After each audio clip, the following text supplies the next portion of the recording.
आदि कहते हैं। ये याति राजा के बड़े पुत्र हैं जिनका नाम है यदु, और यदु के वंश में कई पीढ़ियों के बाद में एक देवमीन नाम के राजा हुए जिनकी दो पत्नियां हैं। एक पत्नी से दो पुत्र हुए, अर्जन और परजन, और दूसरी पत्नी के पुत्र हैं सूरसेन। अर्जन परजन के 9 नंद हुए जिसे हम नंद बाबा कहते हैं। और नंद बाबा जो गोकुल में रहते हैं, और दूसरी पत्नी के बेटा है सूरसेन, और सूरसेन के पुत्र है वसुदेव आदि। सुखदेव स्वामी कह रहे राजन, वसुदेव जी की 7 पत्नियां हैं। गौरवी रोहिणी भद्रा मदिरारोचना इला देवकी प्रमुखम आसनम पतन्नम आनक दुंधवे। ये 7 पत्नियां हैं। और 7 पत्नियों में बोले सबसे छोटी पत्नी है देवकी, दूसरे नंबर की पत्नी है रोहिणी, और देवकी के यहां स्वयं भगवान नारायण बाल कृष्ण का रूप लेकर के आए।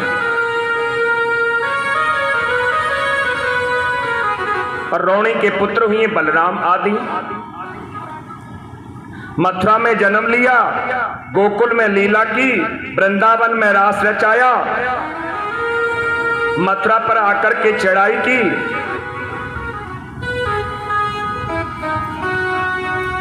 कंस को मार दिया, और नाना उग्रसेन को राजा बना दिया। और यह कहकर के सुखदेव स्वामी चुप हो गए। राजा परीक्षित हाथ जोड़कर के कह रहा है, गुरुवर हो गई कृष्ण लीला? बोले राजन आपको अभी तो सुना दी। गुरुवर आपने राम कथा मुझे सूक्ष्म सुनाई, मैंने आपसे कुछ नहीं कहा, लेकिन जो आपने ये कृष्ण कथा तो बिल्कुल सूक्ष्म सुना दी। अरे स्वयं मेरे दादाओं का रक्षक, स्वयं मेरा रक्षक जो मातृ गर्भ में जाकर के मेरे प्राणों की रक्षा की, और उस भगवान श्री मेरे गोविंद की कृष्ण की कथा आपने सूक्ष्म सुना दी। सुखदेव स्वामी कह रहे राजन, हम सोच रहे हैं कि कथा, आज कथा को चलते चलते 4था दिन है। अब हमारी और तुम्हारी तरह कथा नहीं चल रही कि रोज 4 घंटे चले। कहते हैं कि न तो सुखदेव स्वामी ने आसन बदला, न राजा परीक्षित ने। 7 दिन 7 पर्यंत दिन रात लगातार चल रही है। सुखदेव स्वामी ने कहा राजन, हमने सोचा आज 4था दिन चल रहा है, तुम्हें प्यास लगी होगी, भूख लगी होगी, थोड़ा जलपान कर लो, फिर तुम्हें विस्तार से हम कृष्ण कथा सुनाएंगे।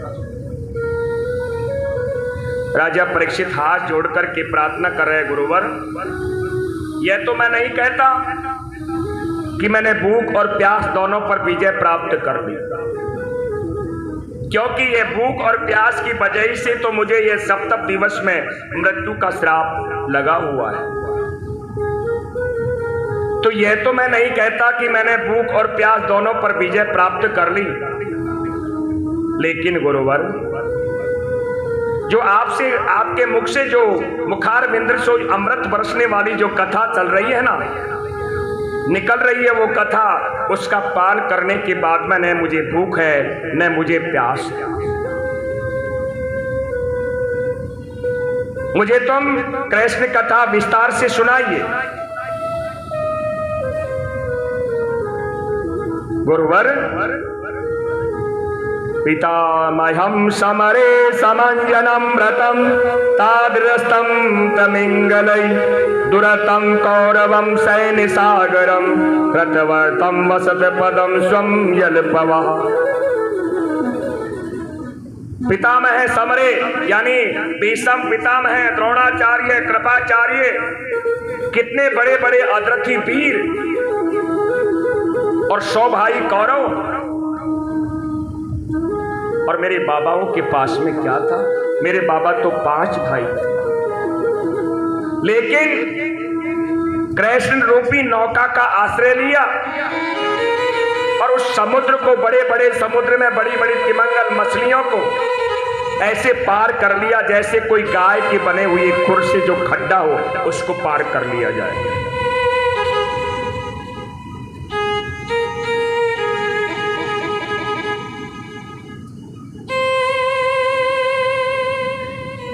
आपको पता है गुरुवर, मेरी दादी द्रौपदी का जब नगन किया जा रहा था तो मेरे गोविंद ने जाकर के वस्त्र का रूप धारण कर लिया। और आज आप वही कृष्ण कथा मुझसे बिल्कुल सूक्ष्म सुना रहे हो। दृष्टम मिंगलष्टमिदं मतंगम संतान बीज कौरव पांडवानां युगम कुक्षितम आत्र चक्रो मात्रस्य मम्यं शरणं गतया। अरे गुरु द्रोणाचार्य का पुत्र अश्वत्थामा पांडवों का वंश बीज खत्म करना चाहता था, लेकिन मेरे प्रभु ने जाकर के मेरे प्राणों की रक्षा की, मेरी मातृ गर्भ में जाकर के मेरे प्राणों की रक्षा की। जो मेरे बाबाओं का रक्षक, मेरा स्वयं का रक्षक, और आपने वो कृष्ण कथा मुझे सूक्ष्म सुना दी। गुरुवर मुझे विस्तार से सुनाई। आपने कहा कि रोहिणी के बलराम जी हैं और रोहिणी माता भी वसुदेव जी की पत्नी है। तो ये बात मेरे समझ में नहीं आई कि बलराम जी रोहिणी के पुत्र कैसे बन गए, क्योंकि वसुदेव जी तो उस समय कारागृह में बंद थे। तो यह दो बलराम हैं या एक है? और यदि एक बलराम है तो ये दो माताओं का पुत्र कैसे बन गया? आचार्य सुखदेव स्वामी के नेत्र गंभीर हो गए। राजन, श्रोता तो मैंने बहुत देखे हैं, लेकिन तुम्हारा जैसा भी कोई श्रोता नहीं देखा। तुम्हारी इतनी रुचि,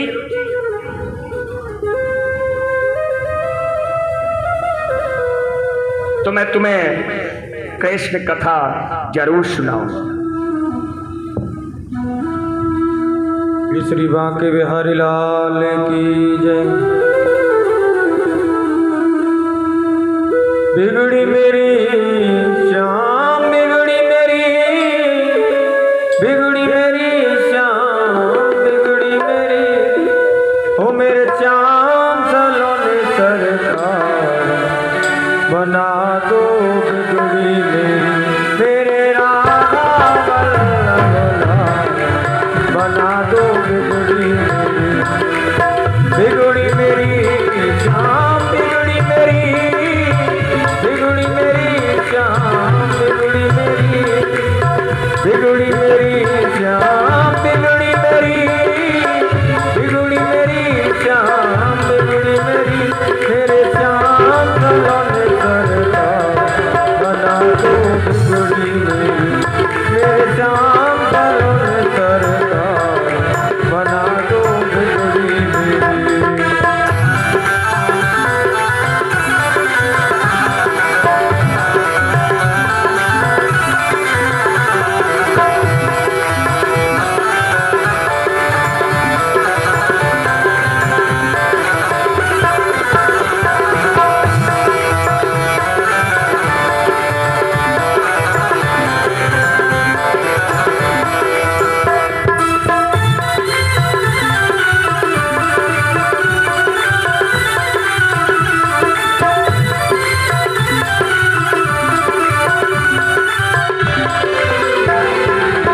बांके बिहारी नंद के लाला, यशोदा नंदन मदन गोपाला, यशोदा नंदन मदन गोपाला, यशोदानंदन मदन गोपाला बांके बिहारी नंद के लाला यशोदानंदन मदन गोपाला यशोदानंदन मदन गोपाला मेरे राधा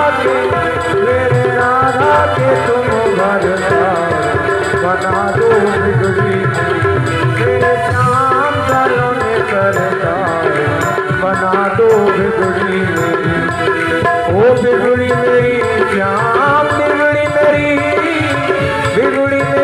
श्याम बिगड़ी मेरी श्याम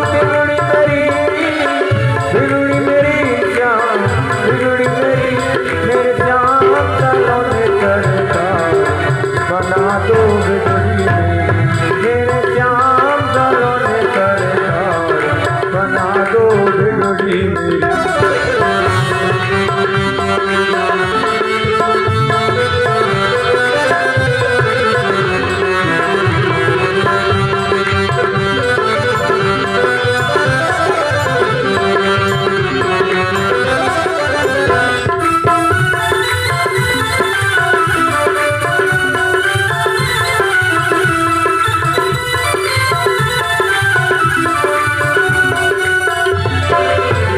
अर्जी है मेरी मर्जी तुम्हारी जैसे भी रखो बांके बिहारी जैसे भी रखो बांके बिहारी अर्जी है मेरी मर्जी तुम्हारी जैसे भी रखो बांके बिहारी जैसे भी रखो बांके बिहारी मेरे जीवन के आधार बना दो मेरे जीवन के आधार बना दो बिगड़ी मेरे श्याम सलोने करता बना दो बिगड़ी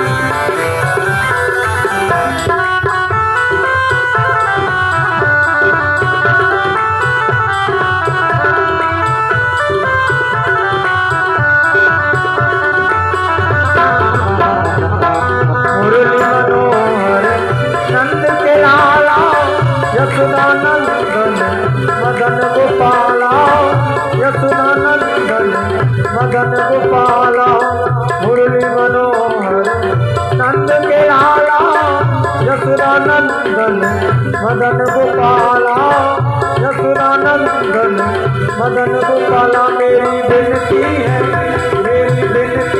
बारंबार बना दो बिगड़ी मेरे श्याम सलोने करता बना दो बिगड़ी ओ बिगड़ी मेरी श्याम बिगड़ी मेरी श्याम बिगड़ी मेरी श्याम बिगड़ी मेरी श्याम बिगड़ी मेरी मेरे राधा वल्लभ बना दो बिगड़ी मेरे श्याम सलोने करता बना दो बिगड़ी मेरे श्याम सलोने करता बना दो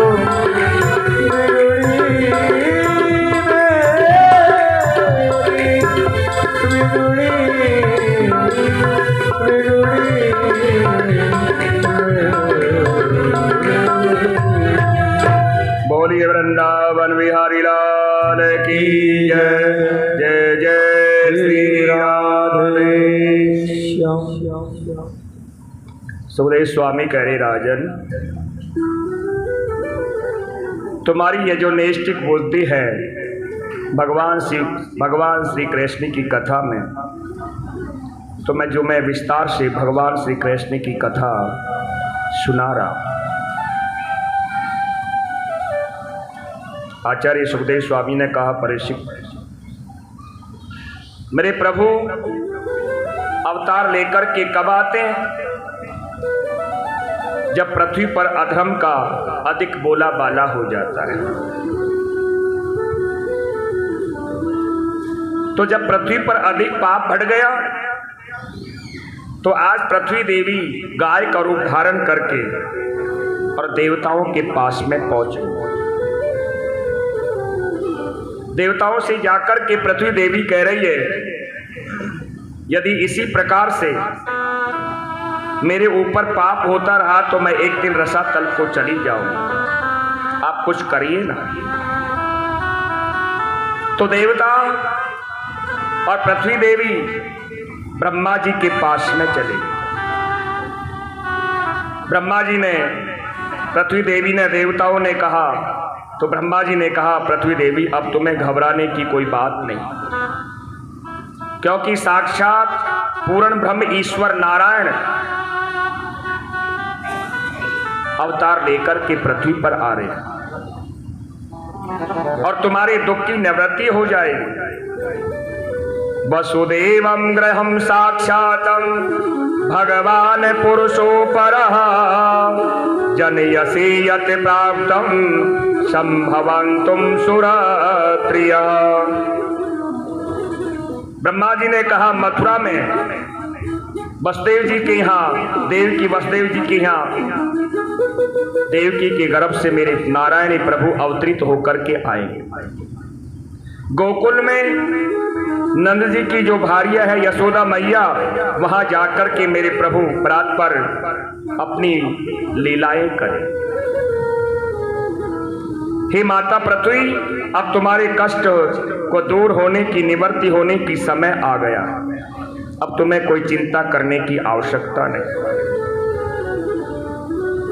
पृथ्वी देवी वहां से लौट करके आ गई।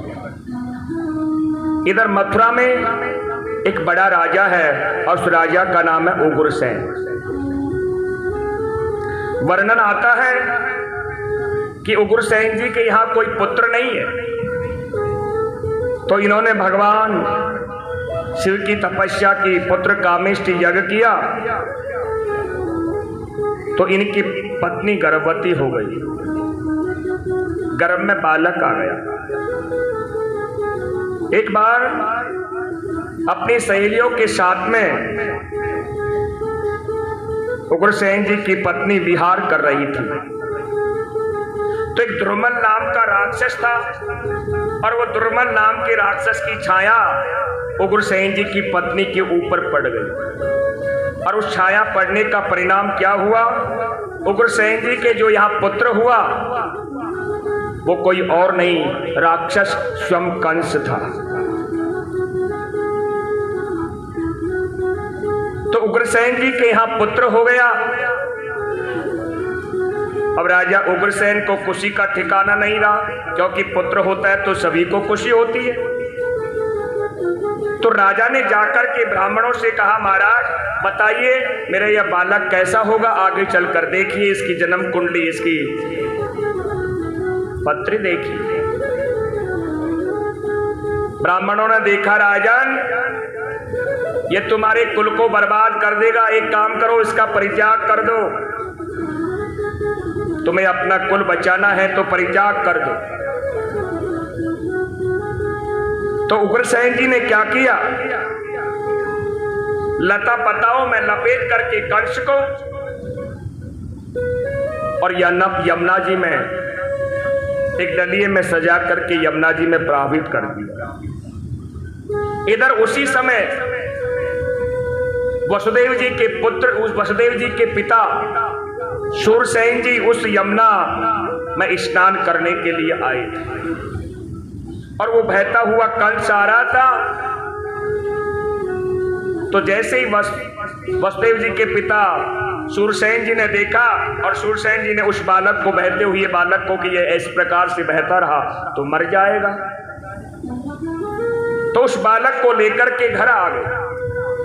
आकर के अपनी पत्नी से कहा, देवी जिस प्रकार से वसुदेव आदि हमारे पुत्र है ना, उसी प्रकार से यह यमुना जी ने हमें प्रसाद दिया एक तरह का, इसको भी अपना पुत्र मान करके लालन पालन करो।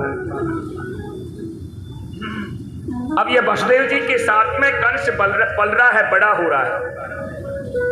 एक दिन नारद जी ने देखा तो सूरसेन जी के यहां कंस खेल रहा है। तो नारद जी ने कंस के पास में जाकर के कहा, अरे कंस, तुम यहां खेल रहे हो? कंस ने कहा, तो मैं क्या करूं महाराज? अरे लेकिन तुम्हें पता है कि तुम्हारे पिता, यह सूरसेन तुम्हारे पिता नहीं है।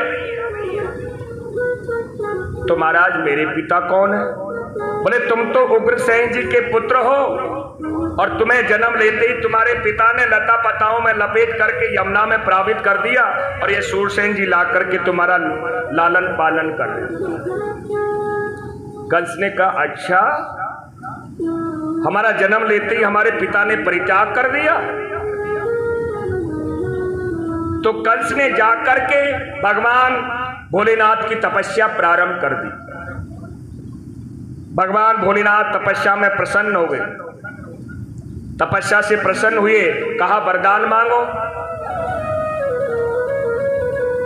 तो कंस ने कहा, महाराज मुझे अमरता का वरदान दे दो। भगवान भोलेनाथ ने कहा, देखो अमरता का वरदान हम नहीं दे सकते वरदान।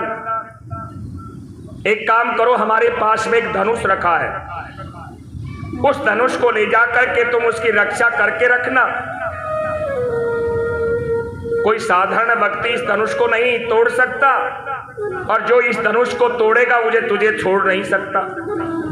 जो धनुष तोड़ेगा समझा वही तेरा काल होगा। अब यह कंस उस धनुष को लेकर के आ गया और आकर के अपनी सेना बना ली। अगासुर, बकासुर, व्योमासुर, अस्तिकासुर, केसी, धेनुकासुर आदि बड़े बड़े राक्षसों को सेना में सम्मिलित कर लिया। अब सेना तैयार करके और मथुरा पर चढ़ाई कर दी।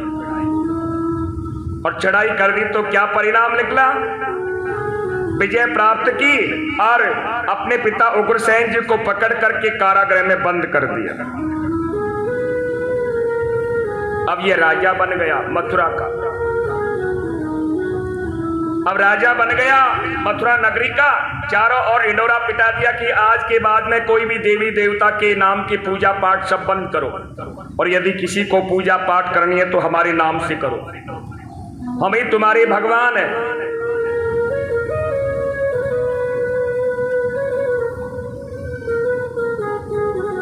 सुखदेव स्वामी कह रहे, राजन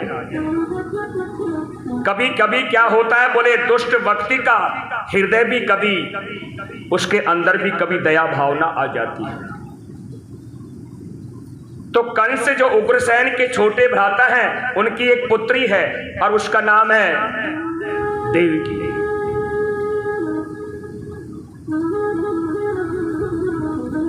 तो एक दिन कंस ने अपनी बहन देवकी को देख लिया जो चाचा की पुत्री है।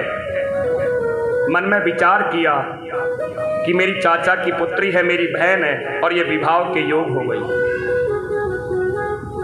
और मैं मित्र वसुदेव जी के साथ में पला पोसा बड़ा हुआ हूं, उनके साथ में खेला हूं, मेरा मित्र है। एक काम करता हूं, वसुदेव जी का विवाह, देवकी का विवाह वसुदेव जी के साथ में कर देता।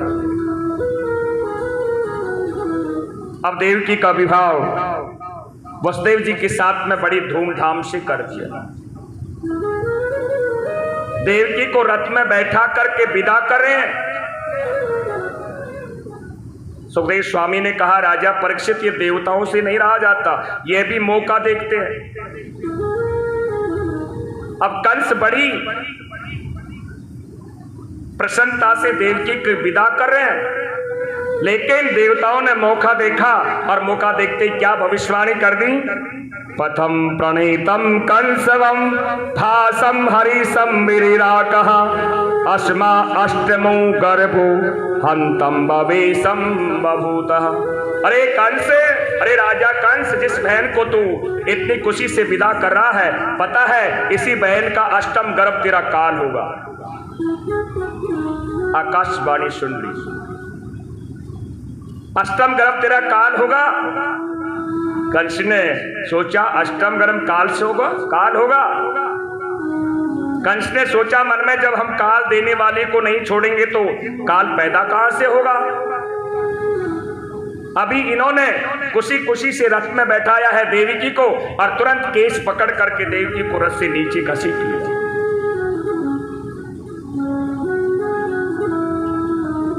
वसुदेव जी कंस से कह रहे, अरे मित्र ये क्या कर रहे हो? अरे एक तो तुम्हारी बहन और दूसरा विवाह के समय में जब बहन भी बोले अब ये लक्ष्मी के समान है, अभी अभी तुमने इसके कन्यादान किया है और इतनी देर में ही तुमने केश पकड़ करके घसीट रहे हो। कंस ने कहा, अरे मित्र तूने सुना नहीं आकाशवाणी? अरे 8वें काल मेरा गर्भ, जो इसका अष्टम गर्भ मेरा काल होगा तो मैं काल देने वाली को जीवित नहीं छोड़ूंगा तो काल पैदा कहां से होगा। वसुदेव जी समझा रहे हैं कंस को। अरे कंस, मन में सोचा इससे मैं देवकी की रक्षा कैसे करूं, क्योंकि पति को पति कहलाने का जब ही अधिकार है जो हर परिस्थिति में अपनी पत्नी की रक्षा करे। तो मन में सोचा मैं इस दुष्ट से इस देवकी को रक्षा करूं कैसे।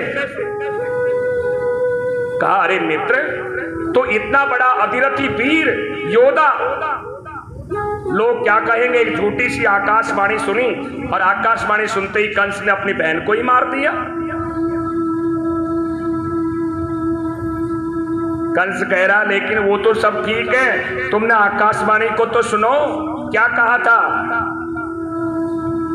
वसुदेव जी समझा रहे, मृत्यु जन्मतो वीर देहिनम से जायते अवध सतांतम व मृत्युम प्राणिना ध्रुव। अरे मित्र, संसार में यदि कोई चीज सत्य है तो केवल मृत्यु है, और मृत्यु जब ही जन्म लेती है जब हमारा जन्म होता है, उसी समय मृत्यु भी जन्म ले लेती है, हमारी यानी गिनती प्रारंभ हो जाती है। तो मरना तो हम सबको है। वसुदेव जी समझा रहे, कंस नहीं माना। तो कहा, मित्र यदि तुम अपनी बहन को अपने हाथों से मारोगे तो बड़ी निंदा होगी, और वैसे भी तुम्हें देवकी से तो कोई भय नहीं है। अरे इनके जो गर्भ से बालक जन्म लेंगे उन्हीं से तो तुम्हें भय है, देवकी से तो कोई भय नहीं है। बोले, हाँ मित्र, तो मैं तुम्हें वचन देता हूं, तुम देवकी को छोड़ दो, जितने भी इसके गर्भ से जितने भी अष्टम गर्भ तक मैं ला करके बालक जन्म लेते ही तुम्हें हाथ में ला करके समर्पण कर दूंगा। कंस ने कहा, ठीक है, हमने तुम्हारी शर्त मानी, लेकिन हमारी भी एक शर्त है। बोले, जब तक अष्टम गर्भ उत्पन्न नहीं होता तब तक तुम दोनों को यहाँ कारागृह में हथकड़िया और बेड़िया पहन करके रहना पड़ेगा।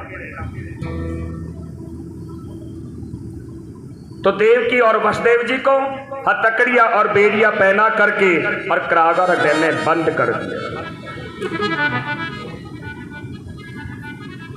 इधर कीर्तनम रथम प्रथमजम कंसनम आनक दुंधवी हरिहम कचनम सोनम नता लिंदे विहीलः।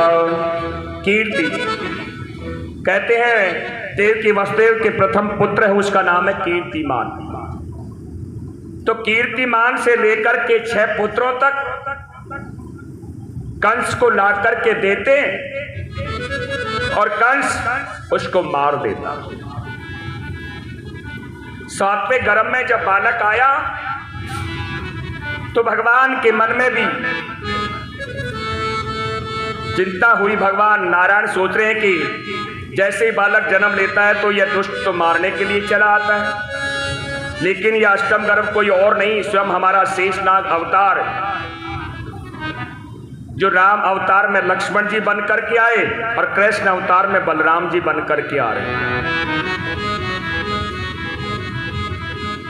तो भगवान ने अपनी योग माया के द्वारा देवकी के गर्भ से और माता रोहिणी के गर्भ में स्थापित कर दिया। कंस ने कहा, अरे 7वां होने वाला था, क्या हुआ? बोली महाराज हमने तो सुना है वो मर गया। कंस ने कहा बड़ा अच्छा हुआ, अरे नहीं तो हाथों से मारना पड़ता। अब 8वें संतान के रूप में स्वयं भगवान नारायण ही मेरे गोविंद अवतार लेकर के आने वाले। कहते हैं कि जिस गर्भ की सारी दुनिया बुराई करती है और यदि उस गर्भ में भगवान भी आते हैं तो लोग उस गर्भ की स्तुति करते हैं, जिसे हम गर्भ स्तुति कहते हैं। तो हम भी थोड़ी गर्भ स्तुति करते हैं और फिर मेरे गोविंद का जन्म होगा। स्वागतम कृष्णा शरणागतम कृष्णा, स्वागतम कृष्णा शरणागतम कृष्णा, स्वागतम कृष्णा शरणागतम कृष्णा, स्वागतम स्वागतम शरणागतम कृष्णा, स्वागतम स्वागतम